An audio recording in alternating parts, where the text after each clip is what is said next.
Hello दोस्तों, हमारे YouTube channel में आपका स्वागत है। जैसा कि आप सभी अभ्यर्थियों को मालूम है कि विधानसभा सत्र शुरू हो चुका है और हमारे जो उच्च शिक्षा मंत्री जी हैं इंदर सिंह परमार, उनका बयान जारी हो चुका है। देखिए, भर्ती चयन सूचियों में देरी के लिए लोक सेवा आयोग जिम्मेदार। यहाँ पर देखिए, सभी भर्तियों के बारे में इन्होंने अपना क्या वक्तव्य दिया है, केवल लोक सेवा आयोग के बारे में नहीं, ये आप लोगों की भर्तियों के बारे में भी दिया हुआ है। यहाँ पर आप देख सकते हैं, ये ग्रामीण विकास अधिकारी की अभी भर्ती निकली है, उसके बारे में भी इन्होंने अपना एक वक्तव्य दिया है। देखिए, मध्य प्रदेश के जो मानसून सत्र है मंगलवार से मध्य प्रदेश में प्रारंभ हो चुका है, जिसमें मध्य प्रदेश उच्च शिक्षा विभाग और शिक्षा विभाग में बहुत सारी भर्तियों की प्रक्रिया चल रही है, जिसमें विपक्ष ने इनसे सवाल पूछा कि भर्तियों में देरी और समय से चयन सूची ना आना और साथ में जो भर्तियां हैं वो क्यों लेट हो जाती हैं, इस पर कुछ जानकारी दीजिए।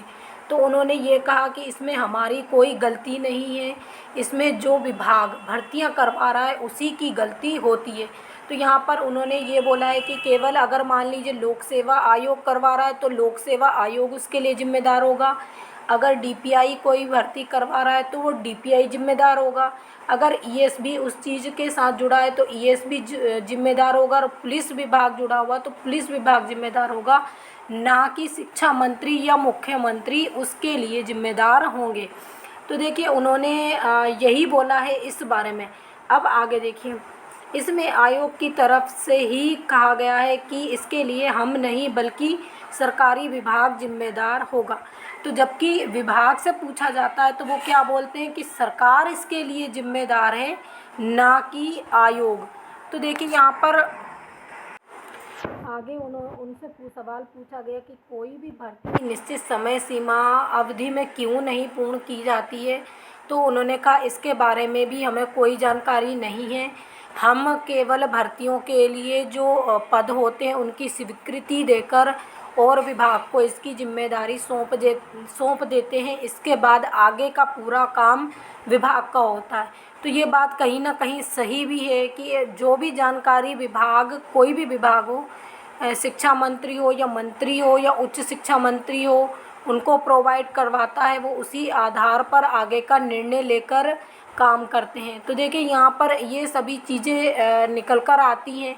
जैसे डीपीआई है, डीपीआई कोई भी भर्ती समय से पूर्ण नहीं करता। आप वर्ग 2 की भर्ती को देखिए, कितने सालों में उन्होंने पूर्ण की, और उसमें अभी एक ही काउंसलिंग हुई है और सेकंड काउंसलिंग होते होते उसको 6-7 वर्ष लग जाएंगे। और आप वर्ग 1 की भर्ती को देखिए, उसमें सेकंड काउंसलिंग ही नहीं हो पा रही है। इसके लिए कौन जिम्मेदार है? इसके लिए विभाग। क्योंकि देखिए, विभाग ने पहली गलती की थी कि जो कोरोना काल के कारण आयु सीमा में छूट देना थी वो उन्होंने नहीं दी, जिसके कारण याचिका लगी और यहाँ पर खामियाजा किसको भुगतना पड़ा? वर्ग 1 के अभ्यर्थियों को, जिन्होंने बहुत अच्छे अंक लाए तब भी उनको खामियाजा भुगतना पड़ा। तो यहाँ पर शिक्षा मंत्री जी ने अपना पल्ला झाड़ लिया है और पूरी जिम्मेदारी किस पर डाल दी है? विभागों पर। जबकि अगर जो सरकार है वो समय समय पर संज्ञान लेती रहे तो विभाग ये लापरवाही क्यों करे?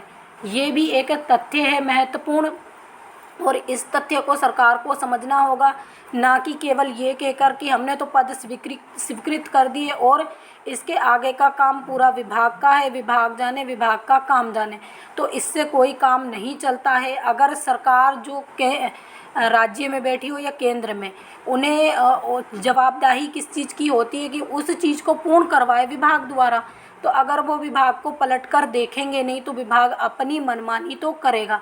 तो यहाँ पर शिक्षा मंत्री जी, उच्च शिक्षा मंत्री हो या हमारे शिक्षा मंत्री जी हों, दोनों का रवैया भर्तियों के बारे में इस प्रकार से है कि बिल्कुल रूडली, यानी कि उन्हें कोई मतलब एक अपने से मतलब है मध्य प्रदेश सरकार को, और मध्य प्रदेश की जनता से तो कोई मतलब है ही नहीं। केवल वोट के समय में हम आएंगे और वोट आप हमें दे दीजिए, हम मंत्री बनकर बैठ जाएं।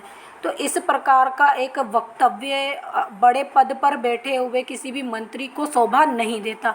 तो इसी प्रकार की जानकारी के लिए हमारे साथ जुड़े रहिए। जो लोग हमारे चैनल पर पहली बार विजिट कर रहे हैं, प्लीज़ चैनल को भी सब्सक्राइब कर लीजिए, वीडियो को अधिक से अधिक लाइक कीजिए, शेयर कीजिए। Thank you.